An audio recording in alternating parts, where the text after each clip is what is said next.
Welcome to Reality with GP. Before the show starts, a few ground rules need to be said. Number 1, if you're a prominent YouTuber and you admire GP's editing style, add to GP directly about how he does his editing.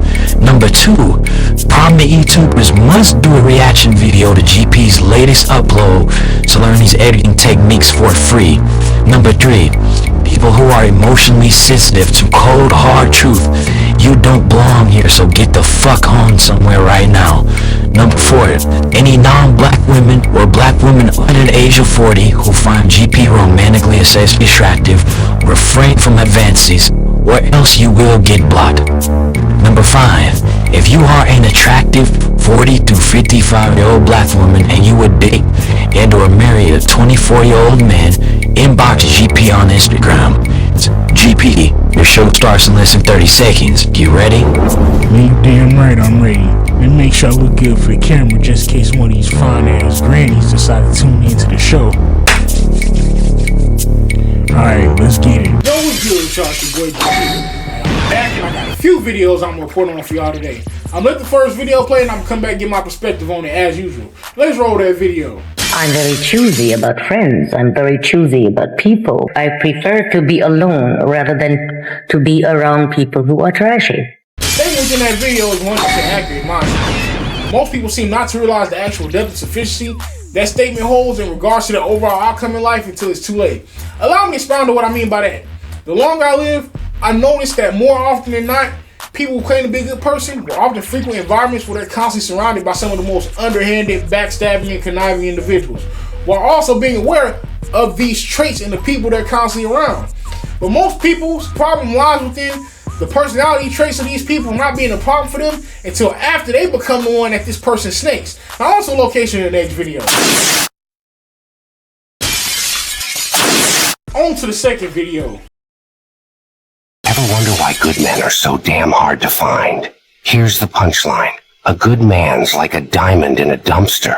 Loyal, respectful, a man who keeps his word.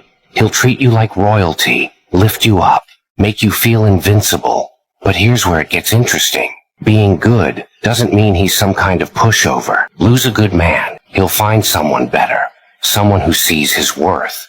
And when that happens, you'll be left kicking yourself, because finding another one like him is like winning the lottery.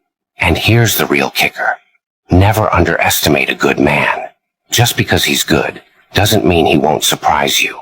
Good men don't need to lash out. Oh no, they'll just walk away, leaving you in the dust. The statement in that video is 100% accurate, mind. There's one problem here though. The creator of that video I just played was speaking in reference to dynamics within romantic relationships, which means there's many more guys than what I initially thought having mind games being ran on them within relationships that have already been made official. Now, I'll give some advice here on how to completely negate these mind games prior to any relationship. Now, like I said before, every woman I've dated so far has initially rejected me. But I'll go into more in-depth detail when I explain it here. Now, after the initial rejection, my exes still wanted to linger in my presence. Over time, when they still were lingering around me after their initial rejection, allowing this started to make me feel like I was in a pointless, never-ending tug of war of flirting and showing interest. By that, I mean they would eventually start to flirt with me during conversations. I initially wouldn't entertain it. When I would decide to flirt back, they'll become distant. When they'll become distant, I will become distant. And every time this happened, they will always make another flirty comment to me again less than 1 week after I started being distant. And this will continue until I completely fell back from them. By falling back from them, I mean avoiding them and also avoiding areas where I'm at risk of crossing paths with them. And in my absence, they started to miss me and eventually reappeared in my life with genuine romantic interest in me. And then I asked them out again and they said yes. Now, as a good man, I have to second the point that was made in that video. That it's true that if you do a good man wrong, we won't lash out. I literally would just rather find someone who would appreciate me for the authentic, caring, and genuine person I am rather than beg or chase anybody. Which is exactly why I'm completely content and satisfied with life as a single guy living by myself. Now on to location in the next video. On to the final video. As we mature, you begin to realize you don't want to be crazy in love. You want to be calm in love, patient in love, safe in love.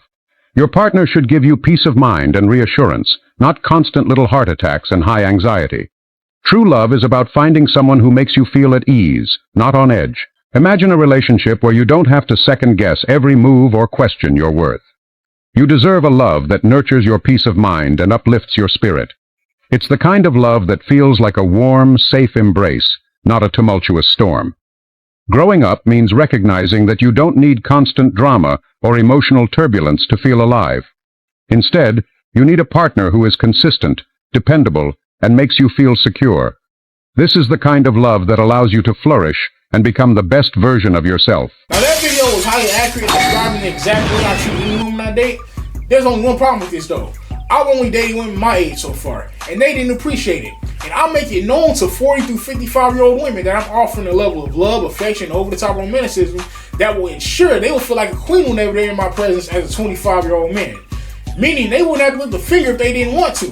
By that, I mean I do all the housework, all the cooking, cleaning, laundry, dish out, eating dinner if we ain't dinner at home that day, taking out day say weekend with me always paying for everything, holding doors open for it. If we not at a restaurant and we sitting at a table instead of a booth, I'll pull a child before she takes her seat. And most imperatively, whenever she's with me, I won't let one moment pass when she doesn't feel like the world revolves around her. Now I was dumped and told I was too nice when I did these things for women within my own age group, which is exactly why I now seek to date and potentially marry a 40 to 55-year-old black woman. Now, I have nothing against women in my age group. It's just their lack of maturity, which caused them to not be mentally and emotionally receptive to the level of love, care, and affection I offer, is why there will always be a 0% chance that I will ever entertain a young woman again. Now, y'all comment your thoughts below. Also, hit the like, subscribe, and share buttons if you enjoyed the content. Now, that's it for this week, but y'all stay tuned for the lineup I got coming for y'all next week.